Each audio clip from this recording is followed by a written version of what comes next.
योगरे उपस्थित प्रत्येक प्रभु दासदासी पुणी प्रत्येक मोर आंतरिक नमस्कार। आप जानते बालक महाशय वियोग सकाल 7 घंटा समय आम शुणुचु किंतु ये स्वल्प समय भितर जीवनी लेखिबा अति कष्टकर तथापि आम चुंबकीय भाव में आपण सम्मुख में प्रकाश करने स्वर्गत पालक आचार्य इस्राएल वर्धन संक्षिप्त जीवनी तारीख 18/7/2025 तारीख शुक्रवार। पवित्र बाइबल कहे स्त्रीजात मनुष्य अल्पायु व दुखरे परिपूर्ण से पुष्पतुल्य प्रस्फुटित होई कटा जाए मध्य से छायातुल्य बही जाए स्थिर न थाए। आजिर दुख वो विषादर दिन में शताब्दी बाप्टिस्ट मंडली दीप हठात लिभिगला।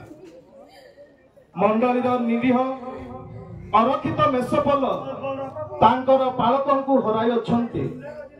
समस्त मन में आज दुख अंधकार कला बादल मारी देछि। एई दुख और नैराश्य मन में मंडली प्रिय पालक को हराई दे तांको संक्षिप्त जीवनी आपण मानक सम्मुख में जनावछु। मन रखंतु नामटी तांकर इस्राएल तार अर्थ परमेश्वर सहित जोधा तांको जीवन निरूपते। इतिहास रु जना जाए आम ग्रामर पूर्वज स्वर्गत शरतचंद्र बेबर्ता ओ माता स्वर्गत सजनी बेबर्ता कोल प्रथम करी कलस्थ होइथिले 1/7/1954 तारीख। एहापर जन्मी थिले स्वर्गत इस्राएल वर्धन व श्री इस्माइल वर्धन। शिक्षागत योग्यता पितामाता अशिक्षित थिले मध्य सेमानकर उच्च चिंताधारा एवं शिक्षा प्रति आकृष्ट होई निज ग्राम रे प्राथमिक शिक्षा समाप्त परे पुओं को उच्च शिक्षा निमंते 1964 साल रे अध्ययन निमंते प्रेरण करथिले सुदूर कटक सहर क्राइस्ट कॉलेजिएट विद्यालय को। सेतेबेले जोगाजोग एवं यातायात सुविधा नथिले मध्य ग्राम प्रति मंडली प्रति तांकर अवदान अनेक रहिथिला। विवाह ईश्वर योजना को सफल करने को जाए पितामाता निज पुओ निमंते विवाह कराई नहीं। आम ग्रामर स्वर्गत इसाक नायक और स्वर्गत सुरमा नायक द्वितीय कन्या स्वर्गत पालिका सुजगमाला वर्धन को 9/5/1973 साल विवाह करथिले। पालक पालिका को प्रभु 4टी पुत्र एवं एकमात्र कन्या देथिले यथा स्वर्गत जगदीश बेबर्ता, श्री संजीव बेबर्ता, श्री राजीव बेबर्ता और स्वर्गत बिजू आउ जमुना। मंडलीर पालक आम पूर्व पुरुष मानक सुचिंतित ज्ञान एवं दूर भविष्य को लक्ष्य करी 1991 साल जनवरी 7 तारीख रे ग्रामवासी सर्वसम्मति रे एही आम मंडलीर पालक भावे निर्वाचन करा जायथिला। निर्वाचन 3 दिन पर अर्थात 10 तारीख मंडली परिचालन थिबा तत्कालीन दिगंगण स्वर्गत उदयनाथ बेबर्था और स्वर्गत जहन पाणी एवं संपादक शिक्षक भास्कर पाणी अर्थात पूर्वतन अभिषिक्त दिगन नवनिर्वाचित पालकों को मंडलीर परिचालन दायित्व प्रदान करथिले।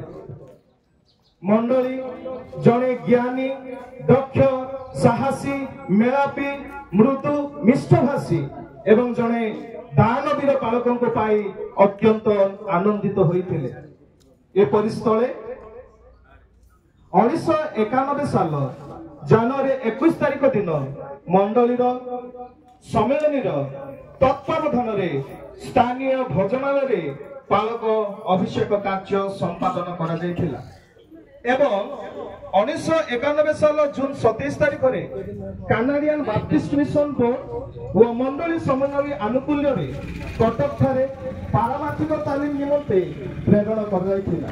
दुखर विषय ता पूर्वे जन्मिथिबा जाला पुओ झियो बिजु आउ जमुना 1991 जून मास 14 तारिख में मृत्युवरण करथिले। तथापि मंडलीय बोझ को नहीं तालीम ग्रहण पाई जाइथिले कटक पारमार्थी विद्यालय को। तालीम समाप्त पर 1994 साल जून 17 तारिख में निज मंडली और 2 शाखा मंडली लेंगे एवं गोड़ा मंडली को फेरी आसी आज पर्यंत दीर्घ 36 वर्ष मंडलीर तत्व नहीं आम मंडलीर पालक महाशय। ता सहित मंडलीर उद्योक्ता एपरिकी विभिन्न मांडलिक कार्यक्रम मानकरे मंडलीर उद्दीपना निमंते निज पॉकेट्रु अर्थ दान करी कार्य सफल करी आसियछंती। एथिपाई आमे कहू दानवीर पालक। पालिकांक मृत्यु गत 30/8/2024 तारिख दिन आम ग्राम में हठात शब्द सुभिला पालिका आउ नहांती। गाँ निस्तब्ध आउ शोकर छाया।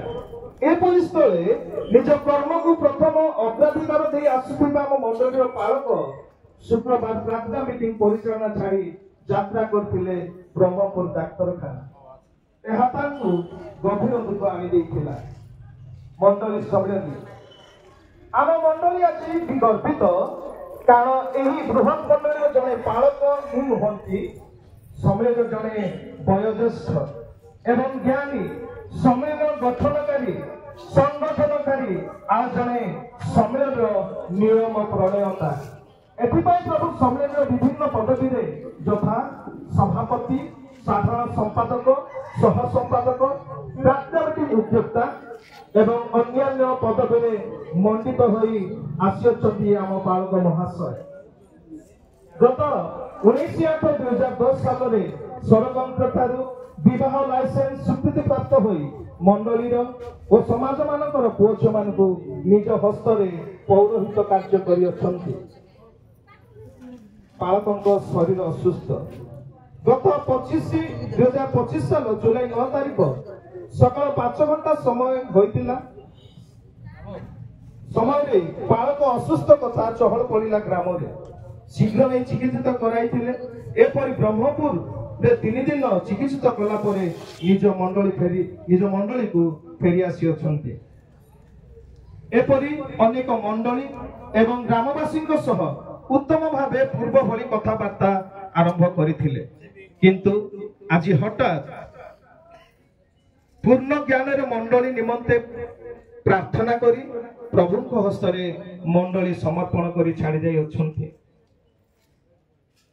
वाक्य कहे जो माने प्रभु ठाई मरती से माने धन्य।